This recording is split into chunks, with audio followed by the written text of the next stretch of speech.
The last season, okay, the lowest touches by a top 12 running back in all of fantasy football was Tony Pollard with 230 touches. So you're telling me, and by the way, Tony Pollard had 12 touchdowns. That's how he got into the top 12 amongst running backs. So the cost and the potential result for Breece is not only does he have to be a medical outlier, not only does he have to overcome competition with Dalvin, not only does he have to overcome a potential slower pace with Aaron Rodgers, now it's also just overcoming Nathaniel Hackett's usage tendencies.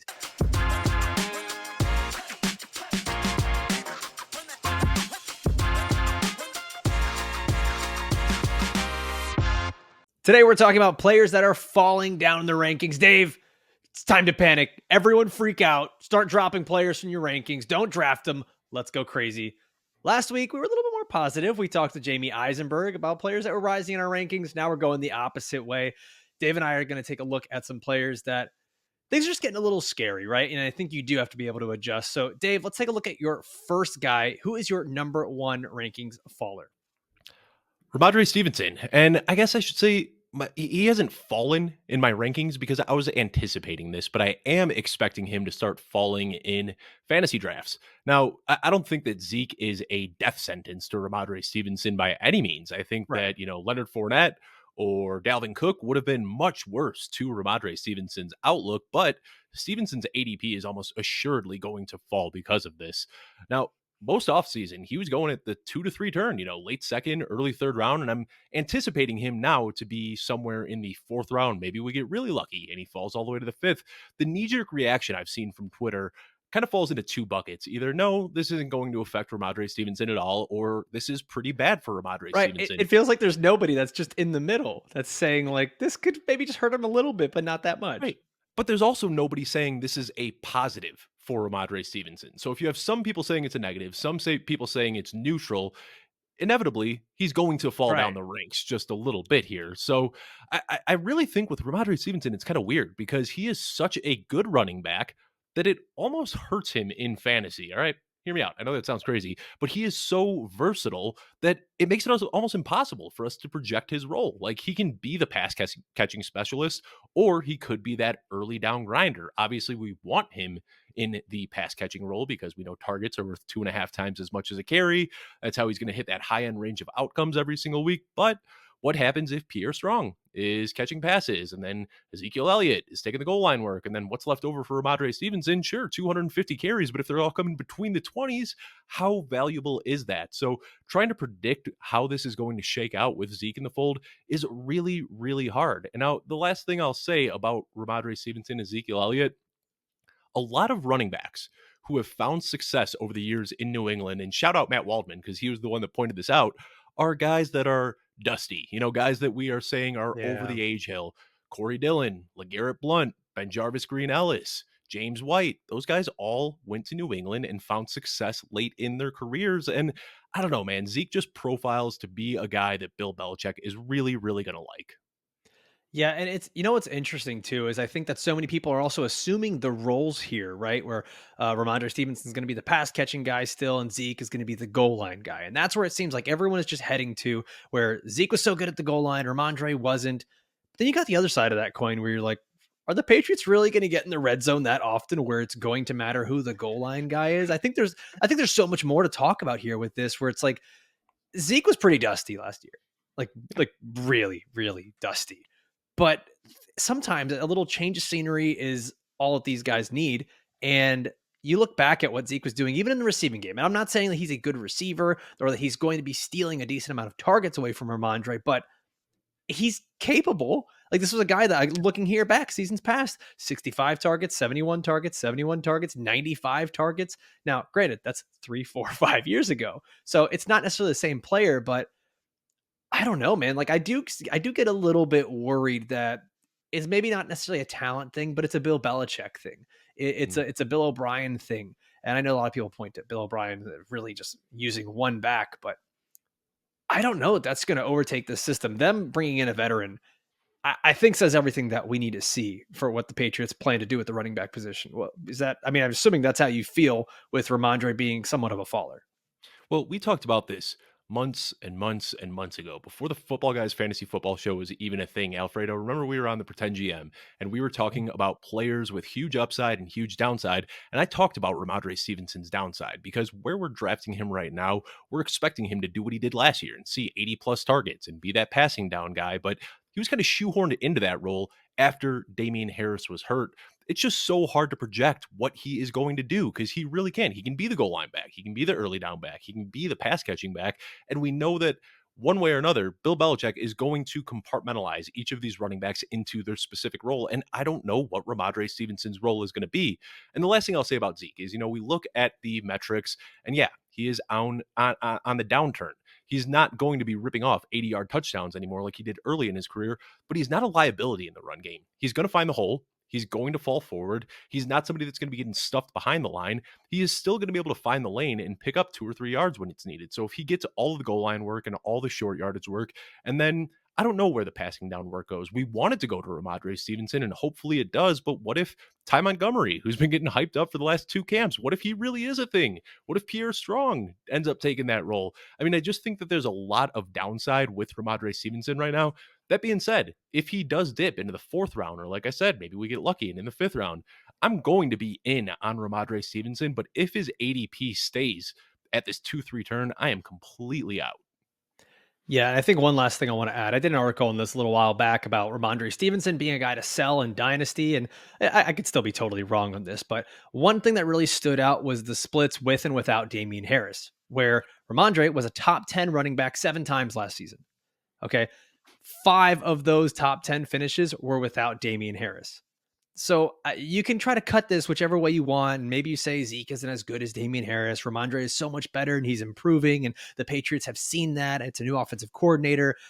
I think no matter how you slice it, David, I think you put it the best way is that this still is going to cap his upside in one way or another. He's not going to be that guy that likely finishes as a top 5 running back that gets the bell cow usage that we all so desperately wanted.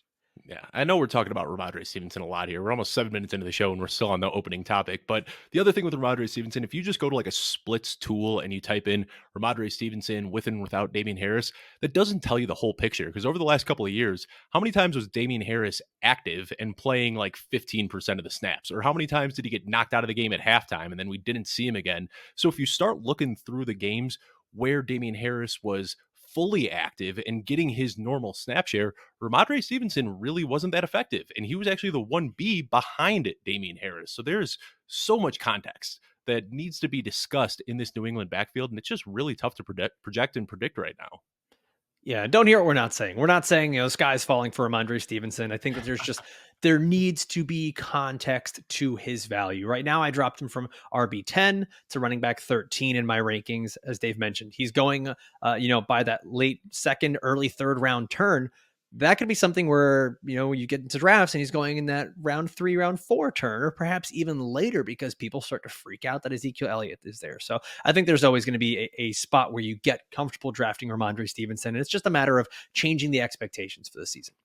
Now, before we move on, if you've been enjoying this conversation about Rhamondre Stevenson, and maybe you didn't, but whatever, still go ahead and like this video. Make sure you're subscribed to the channel. That way you're going to catch all the episodes that we're going to be dropping here twice a week during the preseason and then 5 episodes a week during the regular season, okay? And drop a comment down below. Maybe you think that we are crazy for thinking that some of these players should be falling in the rankings. Maybe there's other guys you're like, why would you not pick this guy who absolutely needs to be falling in the rankings? So drop those comments down below, and you can go on over to footballguys.com where you can check out all of our rankings. You can look at Dave's rankings, talk about how awful they are, look at mine and be like, wow, he's so incredibly accurate. I'm going to print these out, put them up on the fridge in the kitchen and just, stare at them all day. So head on over to footballguys.com. You can get yourself an elite subscription for just $5.79 a month. One of the most affordable fantasy football subscriptions in the entire industry.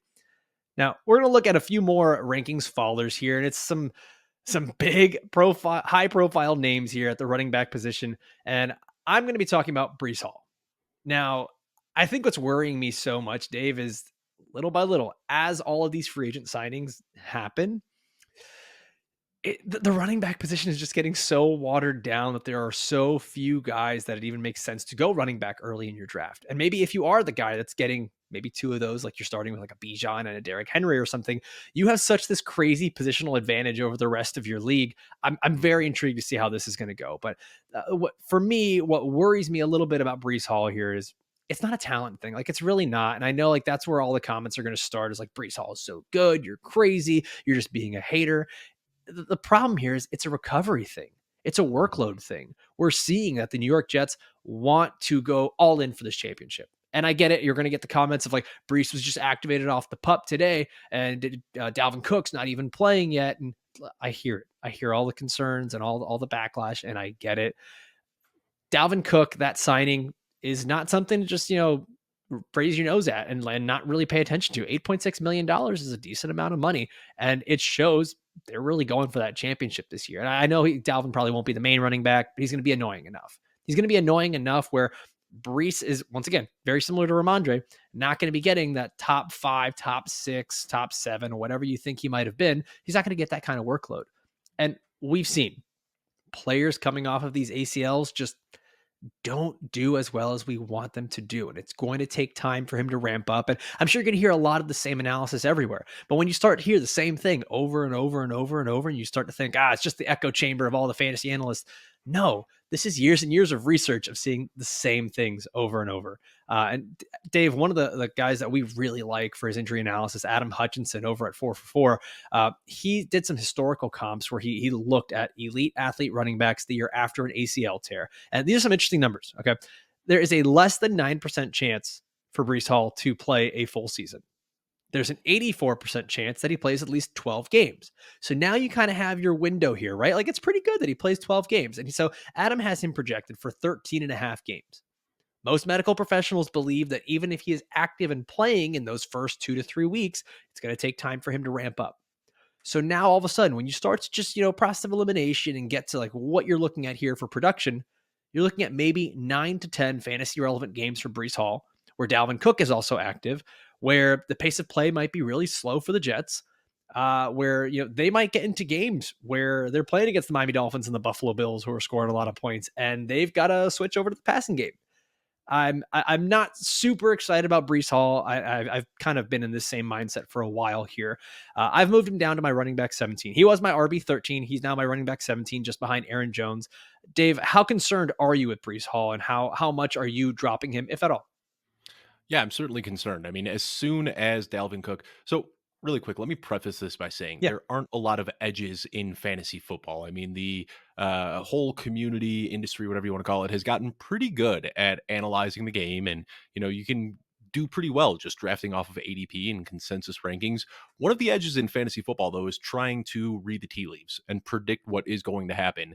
And as soon as the Jets started courting Dalvin Cook and talking about how they wanted to bring in a veteran, I dropped Breece in my rankings immediately. I yeah. didn't wait until Dalvin Cook signed there. I said, oh, this probably isn't going to be good for Breece Hall. And I dropped him immediately. And we talked about this, a month or so ago.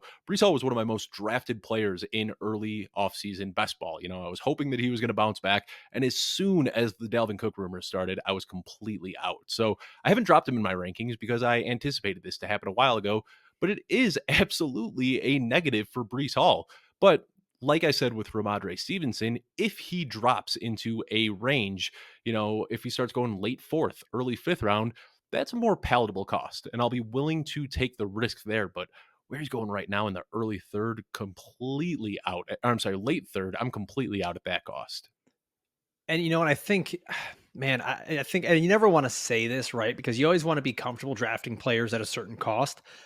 I think I'm going to be a lot more bearish on this, where I don't know. I really have to evaluate it. Like, where is the round, or how far could he fall where I'm saying, all right, I'll take a shot on Breece Hall. I don't know if it's that fourth round, fifth round, like where it really gets to. And maybe that's kind of foolish of me.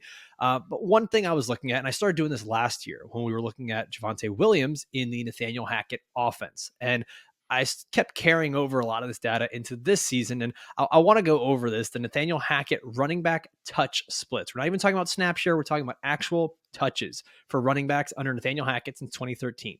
On average, it's a 55-45% split. Free Aaron That's, Jones. yeah. That's And where it all started. that was the thing. Free Aaron Jones, right? And so you're looking at his running back one, and this is assuming that Breece Hall is still going to be the running back one. on average had 206 touches per season. His running back two, 168 touches. The last season, okay, the lowest touches by a top 12 running back in all of fantasy football was Tony Pollard with 230 touches.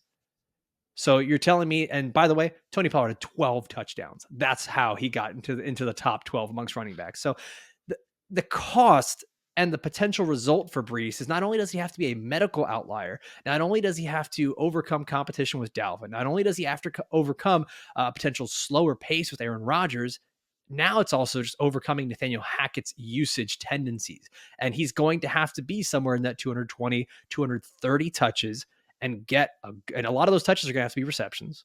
And then a lot of those touches are going to probably have to turn into at least double digit touchdowns for him to pay off on an RB, let's call it RB 13, RB 12, RB 14 kind of payoff for where he's being drafted right now. I think a reasonable projection could be something similar to what 2022 James Conner did, where he Mhm. played 13 games and he got 229 touches. Like he was nearly at 230 touches, but he only got 8 touchdowns. He didn't get to the double digits, and he was the running back 16. And that was a guy who had no competition, no ACL recovery, lots of checkdowns from Colt McCoy. There was some certain things that started to play into his favor. So I think it's reasonable to say, like, hey, best case scenario, Breece is finishing as a running back 16 in his first year back off of this ACL injury with all this competition. And that's why, like, I'm okay having him at running back 17. But I think that there's going to be more for us to look at here. You know, he just got activated off the pup. How Mhm. much is he really going to practice? How much preseason action is he going to get? I think week one is going to be very telling, and we're going to have to continue to watch this over the first couple weeks. Well, Alfredo, I don't know about you, but I'm kind of sick of talking about the Jets backfield. Can we go on to my next player now? Yeah, sure. Since we're done talking about the Jets backfield, let's talk about newly acquired Jet Dalvin Cook, who, Dave, you have him as a rankings faller right now. And I'm sure this ADP will change, but he's getting drafted in the late sixth round. I've got him now as my running back 29. It's so hard to see any positives for Dalvin Cook here. Yeah, and I think, we just talked about Breece Hall being a faller, and now I'm going to talk about Dalvin Cook being a faller, and these guys just obviously cannibalize each other. I mean, Yeah. we wanted to see Breece Hall as a workhorse. We have seen Dalvin To Cook make it throughout his clear, they don't actually eat each other. You're talking about in just fantasy value, correct? Right, right. I don't think anybody's We don't eating make each other. claims They're like going that. to Okay. eat into each other's fantasy value. There we Yes, go. very much so. And that's the thing. We're just not going to see a workhorse role. I mean, all indications are that this is going to be a very frustrating split. And I think what we'll see early in the season, and again, this is like talking about the New England backfield. It's so hard to project these roles, but I think what we see early in the season is kind of Dalvin Cook being the 1A and maybe Breece Hall being the 1B as Breece Hall kind of ramps up off of this injury. Yeah. And then maybe we see a switch some point in the midway point of the season where Breece Hall's the 1A and Dalvin Cook is the 1B. But either way, man, it's just really tough to draft Dalvin Cook right now because when he plays and gets the biggest opportunity share of the season is likely going to be early in the year, which is great. Right. He gets off to a hot start, but if I do find myself in a position where I am drafting Dalvin Cook and he is smashing it early in the year, if there is any opportunity to sell high, better Yeah. believe I'm going to try to sell high because this is going to be very much so a hot hand approach. And if Breece is able to bounce back, he is the younger and better running back.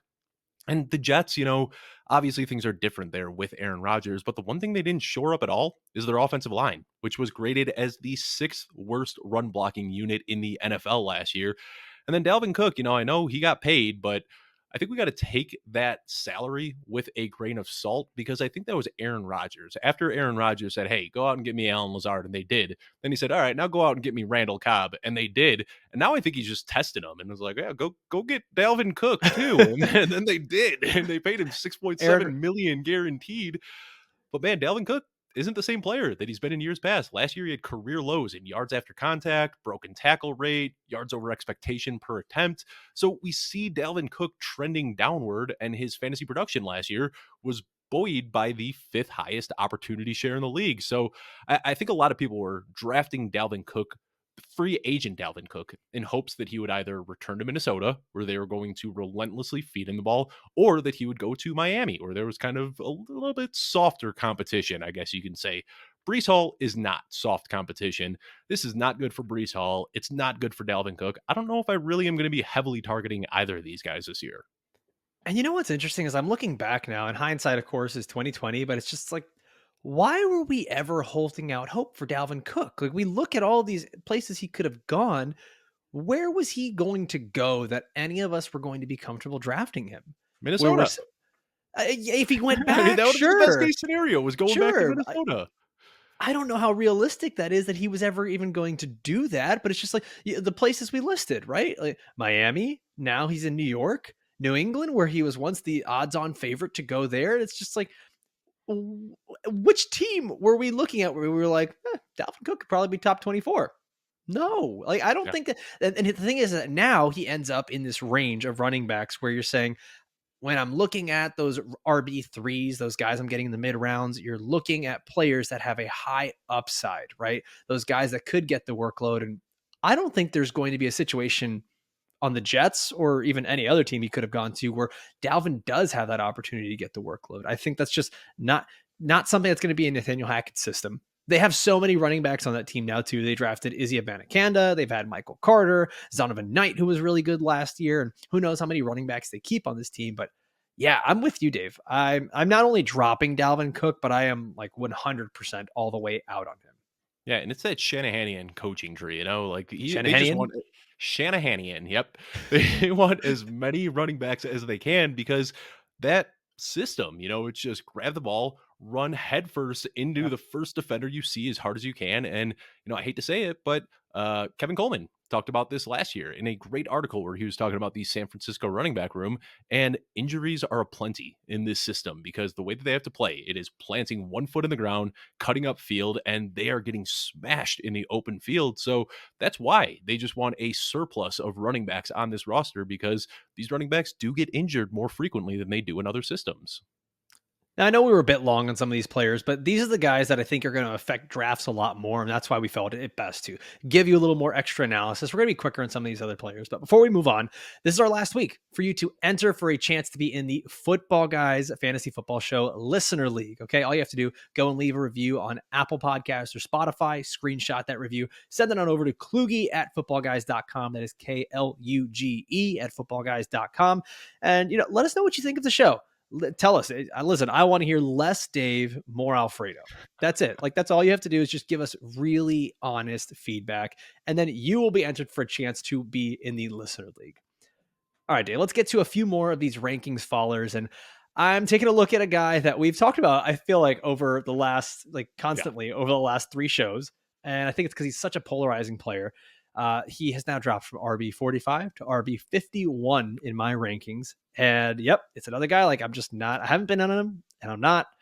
And it's Rashaad Penny, running back for the Philadelphia Eagles. And funny Real thing, quickly, have you sent some apology letters to Jamie Eisenberg? We just had him on the show no, 2 days ago, and two he was years talking ago. up talking up Rashad Penny as a riser just 2 days ago. And now here we are talking about him as a faller. And, But and you know hey, what's things change. funny? I was gonna mention that. Like, you can go back and listen to our rankings risers videos. And you know what's funny is just yesterday, Jamie on his own show at Fantasy Football Today was talking about Rashaad Penny now as a rankings faller. Like, there's just, and it's not because like, oh, we're flip flopping on opinions or anything like that. I think that you have to be willing to make these changes, right? Right now on Football Guys, he's the running back 43 in consensus rankings, and his ADP is still very high as the running back 36 in drafts. And I said this a while back, Dave, when you were talking about him as a sleeper, and I still kind of feel this way.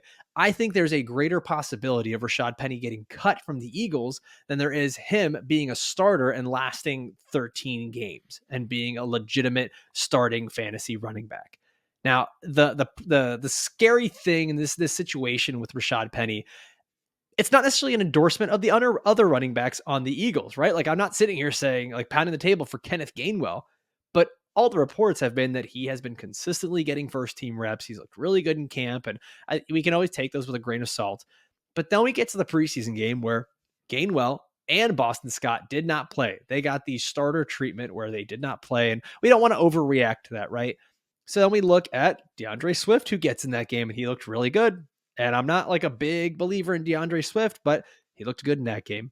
Now you go ahead and you look at Rashaad Penny, who finally gets into the game, who also recovering from another injury, played deep into that game with the third team.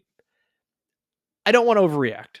I don't, because that's what we all did with Josh Jacobs last year. But I think this situation is a little bit different. I think this is something where you start to just you look at the numbers on this team, you start to look at the running backs, and you start to ask yourself, okay, how many running backs are they going to keep? Who's really going to be the starter? And does it matter who the starter is? Because is that starter going to get enough work? Is that starter going to give me enough fantasy production? Dave, I know you're a Penny believer. Is any of this stuff making you move him down in your ranks? Yeah. Oh my I'm gosh, you so were sad to so say it. sad. I I know. want yes. Okay, production team. I want you to clip this with some Yeah. just very sad, sad violin music for Dave because he is so sad right now. I Please. am. And you know, I was really hoping that Rashaad Penny would just run away with it. First of all, I want to just correct you a little bit. I think you said that Kenneth Gainwell and Boston Scott were getting the starter treatment. I don't know if it was the starter treatment. I think it was the you've been on this team and in this system for a couple of years, and we don't have to see what you can do in the preseason treatment. Where DeAndre Swift and Rashaad Penny are the fresh faces, and they Right. want to see Right. how they can play here. But yeah, That's a DeAndre fair Swift correction. getting their DeAndre Swift getting the early touches and Rashaad Penny playing late into the game is certainly worrisome. And I'm starting to cool off on it a little bit. And I was looking at this the other day. The Eagles, we know they're going to run the snot out of the ball. They were fifth overall in rushing yards last year, and they led the league in rushing touchdowns. They could do that again next year and still not produce a fantasy relevant running back. My hope was that Rashaad Penny, just the talent was going to prevail. The second coming of Marion Motley was just going to take over this team. And now I'm starting to think that maybe, by the time Jalen Hurts gets his slice of the pie, I just hit 3 bits in like 1 minute You're there. I'm on nailing it. fire You're right crushing this now. podcast. But I think that once Jalen Hurts gets his, slice of whatever, 2,500 yards and 30 touchdowns, he's going to get his. And then you divide up the rest among Boston Scott and Kenneth Gainwell and Rashaad Penny and DeAndre Swift. I don't know if there's going to be a fantasy relevant group of the bunch. And good luck trying to predict who the guy is going to be to start every single week. So it's a cliche, but these guys are absolutely better in best ball because any of them, whether it's Rashaad Penny, Gainwell, Boston Scott against the New York Giants, or DeAndre Swift, they can rush for, 150 yards and 2 touchdowns on any given week. But I don't know if we're ever going to be able to predict when it's going to happen. So trying to draft these guys in a managed league is a pretty terrifying thought. I talked about how many running backs that they have on the roster, how many they might keep. Last year they kept 4. And so let's play this game here, right? Where we start to assume they're going to keep Kenneth Gainwell. They probably keep Boston Scott, another guy that knows the system. The money says that they would probably keep DeAndre Swift. His contract, 4 years, 8.5 million. Looked good in preseason action, has looked good in practices. So now Don't you're say that keeping Trey Sermon over Rashad I- Penny. I'm Don't not. I'm say it. not. I'm not a Trey Sermon guy. I'm not one of those believers. I was actually very much out on Trey Sermon as a rookie, but it's realistic at Ugh. where we're getting to this point. The thing is that to me, it shouldn't be a conversation. Like I shouldn't have to say, is it Rashad Penny or Trey Sermon? And the fact that I even have to have that conversation, or this is even a talking point on the podcast, is enough to make me worried. Right? Like that's the part where I'm just like, I was already out on the guy. I'm really not drafting him at this point. And we don't even know like what could happen here where maybe a surprise running back gets cut from a team and the Eagles go out and they just cut both Trey Sermon and Rashad Penny and get someone new. Like we really don't know what they're going to do. Howie Roseman is always a guy that's willing to wheel and deal and go and get new players and just willing to really push for that ring. And if Rashad Penny just ain't it could really happen. And so that's the main point here, right? Is like neither of us think there's really going to be a running back worth rostering from this team. And if they do keep 4 running backs and Rashad Penny is that 4th running back, how valuable is that really going to be? Now let's get to the next guy that's falling down the rankings, and we're finally done talking about running backs. Dave, you got a guy who, like, man, we really want to believe. It's like the X Files. Like, I need to believe, I want to believe. But Kadarius Toney, how many times are we going to step on the rake, man? He's got an ADP average draft position going in the 9th round right now, which I expect that to just continue to plummet. But Kadarius Toney is falling down your rankings. I've been expecting this ADP to plummet like all offseason, and he is still getting drafted as Kansas City's wide receiver 1. And let's just take a look at his offseason so far. He picked up an injury, threatened to kill fans on Twitter, and then got banned from Twitter. Like, that's what we've heard from Kadarius Toney so far It's this always a good offseason. offseason right there. Yeah. Meanwhile, Sky Moore is drawing a ton of buzz out of camp, not coming off the field with the one, saying that he's going to be in 2 wide receiver sets. And we talked about Sky Moore a ton last week, so check out that show, because with Sky Moore being a riser, there has to be a faller, and that faller is very much so Kadarius Toney. And Justin Ross, he's been impressing and drawing buzz out of camp and catching touchdowns in preseason games. And MVS, I think there's this like misconception that MVS is bad because he had a lot of drops, in his first couple of years in the league. He's going to get like that Evan Ingram treatment now, or the Deontay Johnson treatment. Like, we know as fantasy football analysts that drops pretty much are meaningless. They're fluky, they're tough to predict, they aren't sticky year over year, and people just have this like vendetta against MVS because of his early season drops. But now, they gave him a decent amount of money, and he looked okay in year one, and he's going to be a starter in year two. And then after we talked about all these wide receivers, let's talk about the true wide receiver one, Travis Kelce, who's going nowhere. He's going to be pulling 10 targets a game as well. And the allure of Kadarius Toney is fun. You look at the route run metrics and all that, but man, my buzz meter is beeping with Kadarius Toney. And then you start looking at ADP and the guys that you have to draft ahead of, or the guys that are going after Kadarius Toney. I mean, I like all of these guys. I was looking at Football Guys ADP today. I'm going to list a handful of guys that are going after Kadarius Toney that I would straight up prefer. Cortland Sutton, Quentin Johnston, Zay Flowers, Juju Smith-Schuster, Rashad Bateman, Tyler Boyd, Darnell Mooney, Nico Collins, Romeo Dubs, and All of them. Sky Moore. I mean, All of there them. are a ton of guys. I think that there is like a 4-round misprice on Kadarius Toney. I don't understand why his ADP has stayed where it is. Yeah, I'm with you. Like, I have Kadarius Toney behind all those guys. I'm looking at my rankings right now, and I have dropped Kadarius Toney down to wide receiver 55. Once again, you don't want to overreact to things, but it's just like, what have we seen in his career that shows that he can, one, remain healthy, and two, be used as more than a gadget guy? Like, we want to get excited because of the athletic profile he has, but I mean, if it walks like a duck and quacks like a duck, it's probably a duck. And at this point, like, we're getting to now, what is it, 3 years into his career? Man, like, it's so hard to be optimistic on Toney. So I'm with you on that.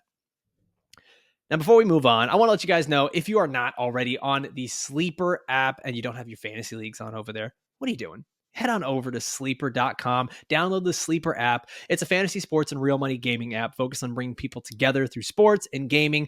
I have nearly all of my leagues on Sleeper, and it's actually one of the fastest. It is not one of the fastest. It is the fastest organically growing fantasy platform in the world with over 5 million active users. Sleeper Picks is a really cool new feature that they have. It is a real money product that's going to connect friends over making picks here in football. You choose 2 to 8 of your favorite players from pregame, live, or even across different sports. Then you're going to pick more or less than the predicted totals, right? More, less, over, under, whatever you want. And only on Sleeper can you get up to 100x payouts. Dave, that is 100 times the amount that you are putting down. Now you just get to share this with your friends and get rewarded together. Head on over to sleeper.com/promo/FBG. Once again, that's sleeper.com/promo/FBG. All right, we're going to take a look at one more player that is falling down. I wasn't told to say this by Sleeper. This is truly coming from the heart. I Yeah. switched all of my leagues over to Sleeper last year, or going into this year, I should say. I got my home league to switch, and I was just invited back to the Football Guys staff league, and I said, hey, where are we hosting it? I'm not going to say where they hosted it, but it wasn't on Sleeper, and I said, sorry, I'm out. I keep it 100% consolidated to Sleeper these days. It's a great app. It's fantastic. You can even find podcasts, breaking news, trending players, everything that you might need for your fantasy football needs, all right there in the Sleeper app. It is so convenient and easy to use. All right, so let's take a look at this last player here. This is my guy that's falling down.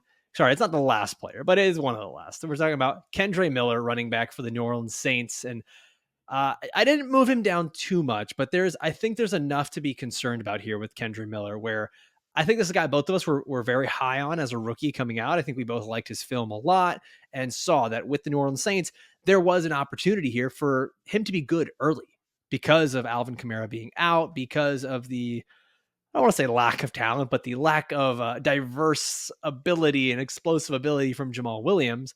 But I've dropped Kendre Miller down to my RB 50 in the ranks, and right now over on Football Guys, he's much lower. He's the running back 63, and by consensus average draft position, he's the running back 50. So I'm about on board with consensus, but you start to look at all the things that are piling up here for Kendre Miller, man. He gets the MCL surgery towards the end of his college career, misses all of offseason program rehabbing. He couldn't really do anything at the NFL Combine. He begins training camp on the NFI, the non-football injury list. And then Alvin Kamara isn't nearly suspended as long as we think, just 3 games. Now, Kendre Miller re-injures the same knee.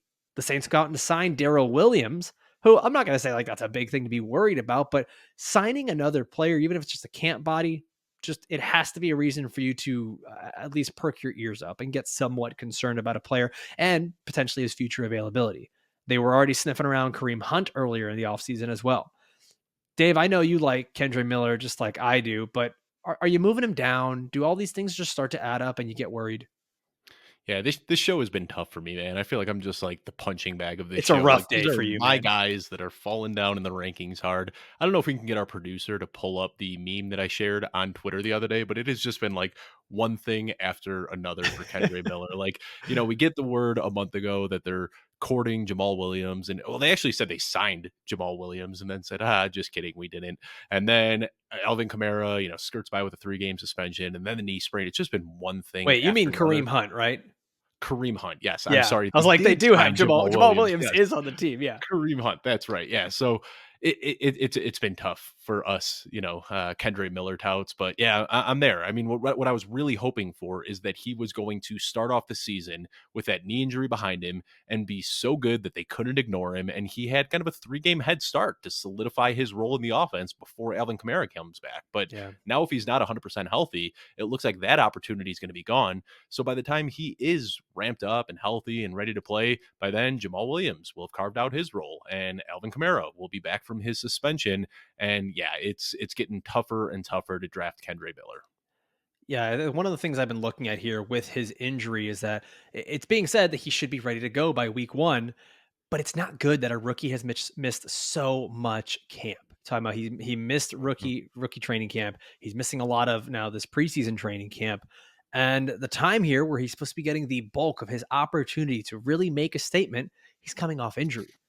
And that's also just assuming that he's not going to re-injure himself. The chances of re-injury in those first couple weeks back to action are still relatively high. And so we could get to a point here where he keeps re-injuring that knee, or he's so slowed down that he just gets either buried on the depth chart, or they have to deactivate him and get him off the field for a little bit so that he can heal up. And Alvin Kamara is a guy I've been consistently high on. He looked really good in his preseason action. This suspension is not very long. I still got him as my running back 22. And I think that you're starting to reach a point here where Kendre Miller could get really buried on this depth chart. And you just hate to see it for a guy that's so talented and had such a good opportunity in front of him. Dave, I'm so sorry that I picked on you today. I picked like all of your guys that you love.